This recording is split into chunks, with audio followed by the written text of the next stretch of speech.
पवारांच्या राष्ट्रवादीच्या प्रदेशाध्यक्षपदी शशिकांत शिंदेची निवड करण्यात आली आहे। जयंत पाटलांनी प्रदेशाध्यक्षपदाचा राजीनामा दिल्यानंतर एकमतानं शशिकांत शिंदेच्या नावाची घोषणा करण्यात आली आहे। पक्षाने दिलेल्या संधीचं सोनं करणार आणि महाराष्ट्रभर पक्ष संघटना मजबूत करणार असल्याचा विश्वास त्यांनी यावेळेला व्यक्त केलाय। बघूया। या पक्षाच्या कामासाठी अध्यक्षपदासाठी पात्र असताना सुद्धा मला जी संधी मिळाली त्या संधीचं सोनं करण्याचा प्रयत्न मी 100% करेल।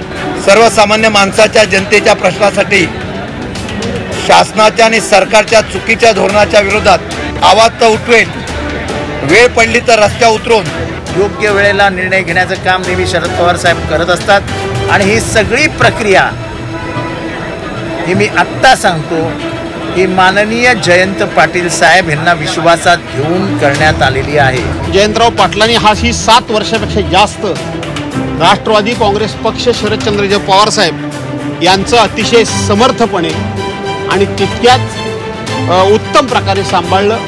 माझी खात्री आहे शशिकांत शिंदे देखील ते पद चांगलं सांभाळतील। जयंत पाटलांच्या नंतर पवारांच्या राष्ट्रवादीची धुरा शशिकांत शिंदेंकडे सोपवण्यात आली। राष्ट्रवादीचे प्रदेशाध्यक्ष म्हणून शशिकांत शिंदेंची एकमताने निवड करण्यात आली। जयंत पाटलांनी प्रदेशाध्यक्ष पद सोडण्याचे संकेत दिल्यानंतर राष्ट्रवादीचा पुढचा प्रदेशाध्यक्ष कोण होणार याची चर्चा सुरू झाली। मात्र अखेर शशिकांत शिंदेंच्या गळ्यात प्रदेशाध्यक्ष पदाची माळ पडली आहे। माझ्यावर दिलेली जबाबदारी चोखपणे पार पाडणार तसंच संधीचं सोनं करणार असल्याचं विधान यावेळी शशिकांत शिंदेंनी केलं आहे। या काळामध्ये पक्ष संघटना वाढवत असताना ही पक्ष संघटना महाराष्ट्राच्या कानाकोपऱ्यामध्ये पोहोचवेलच, पण परत एकदा महाराष्ट्राच्या सत्तेमध्ये आणण्यासाठी मी दिवस रात्र कष्ट करेल अशा प्रकारची निश्चितपणाने आपल्याला ग्वाही देतो।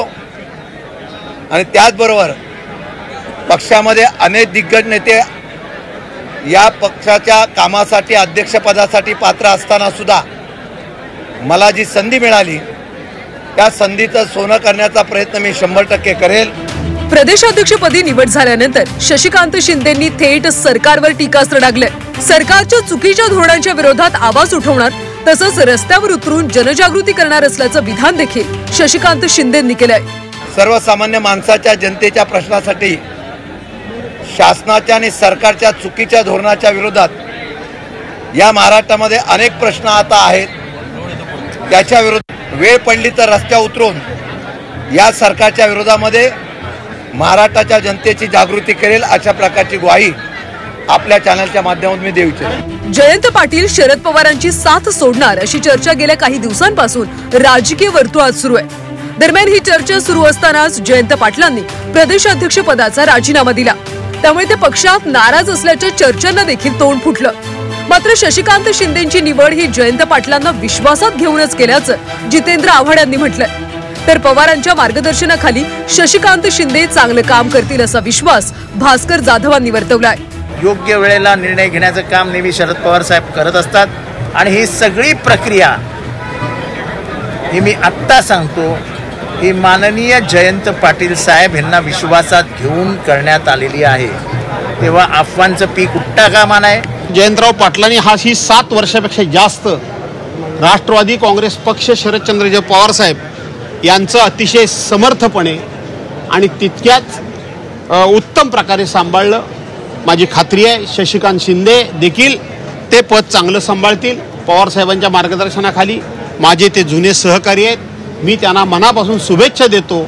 माथाडी कामगार ते माथाडी नेता अशी राजकीय कारकीर्द राहिली।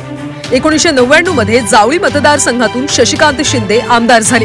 2009-2014 मध्ये कोरेगाव मतदारसंघातून ते विधानसभेवर गेले। राज्यमंत्रीपद आणि कॅबिनेट मंत्रीपद त्यांनी भूषवले। 2019 मध्ये शिवसेनेच्या महेश शिंदेंकडून त्यांचा पराभव झाला।